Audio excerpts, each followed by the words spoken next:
कल्याण railway station को बम से उड़ाने की अफवाह देने वाले अज्ञात व्यक्ति के खिलाफ मामला दर्ज कराया गया है। उल्लासनगर की मध्यवर्ती पुलिस स्टेशन में मंगलवार आधी रात को आई फोन कॉल के बाद रेलवे पुलिस हरकत में आ गई थी। जांच में अफवाह होने की जानकारी सामने आई है।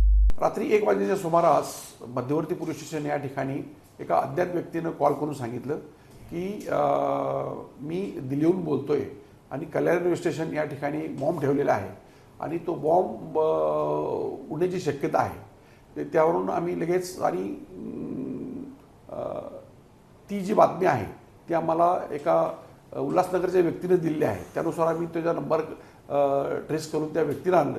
त्या व्यक्तीला आणल्यानंतर त्यांनी सांगितले की अशी मी कुठलीही बातमी दिली नाही, परंतु आम्ही कल्याण रेल्वे स्टेशन कंट्रोल रूम आणि रेल्वे अथॉरिटीला कळवल्यानंतर त्यांनी लगेच कल्याण रेल्वे स्टेशनची पूर्ण चेकिंग केली। पूर्ण डॉग स्क्वॉड बॉम्ब स्क्वॉड यांनी पूर्ण चेकिंग झाल्यानंतर असं निदर्शनास आलं की सदरची बातमी ही खोटी आहे।